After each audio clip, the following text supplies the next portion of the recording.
La semaine dernière, lors d'un coaching pédagogique, la maman d'un petit garçon diagnostiqué dyslexique m'a demandé si la méditation pouvait être une bonne idée pour aider son fils à progresser, notamment au niveau de la concentration. C'est une bonne question. Donc j'ai décidé d'en faire un épisode de cette série des astuces et conseils.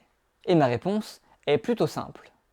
La méditation, c'est bien pour tout le monde.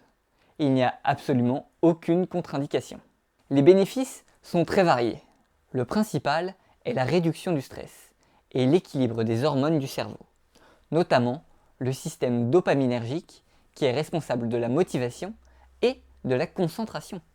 La méditation est aussi connue pour améliorer les capacités cognitives, comme la mémoire et la concentration. Et c'est cet objectif qui va vraiment nous intéresser pour les enfants en difficulté. Et enfin, certaines études montrent que la méditation permet une amélioration du système immunitaire et la prévention de nombreuses maladies, physiques et psychiques. Ça donne envie quand même. Maintenant, je vais rentrer dans le vif du sujet. Parce que si tout le monde connaît la méditation de nom, souvent, les gens ne savent pas vraiment de quoi il s'agit, ni comment s'y prendre. Eh bien, vous allez voir, c'est très simple. Méditer, c'est apaiser son esprit. Reprendre le contrôle sur ce qu'il se passe dans notre tête et faire du calme. Une façon très simple de commencer avec un enfant, c'est de s'asseoir confortablement et de lui dire de rester immobile et de se concentrer uniquement sur sa respiration. Pour commencer, vous pouvez faire cet exercice pendant 30 secondes ou 1 minute. Puis, vous pourrez ensuite augmenter progressivement la durée. Il est tout à fait intéressant d'expliquer à l'enfant l'intérêt d'un tel exercice, pour qu'il comprenne à quoi ça sert et qu'il se prête au jeu.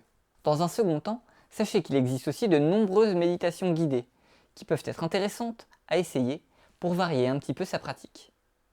Maintenant, je dois quand même préciser que même si la méditation c'est génial, eh bien ce n'est pas toujours facile à mettre en place. Surtout parce que les enfants qui en ont le plus besoin sont ceux qui ont du mal à se concentrer. Et donc qui vont avoir du mal à se concentrer pour bien méditer. Mais malgré tout, ça vaut le coup de tester, en commençant facilement et en étant très progressif. Car ce sont aussi ces enfants qui ont le plus à gagner avec la méditation. S'ils réussissent à se concentrer ne serait-ce qu'un petit peu en méditant, ils en tireront de véritables bénéfices dans leur vie. Si le sujet vous intéresse, je referai un guide plus détaillé sur comment faire pour utiliser concrètement la méditation pour aider un enfant 10. Dans ce cas, n'hésitez pas à me le dire dans les commentaires et à vous abonner à la chaîne YouTube pour ne rien rater de mes prochaines vidéos. Allez, je vous dis à la prochaine.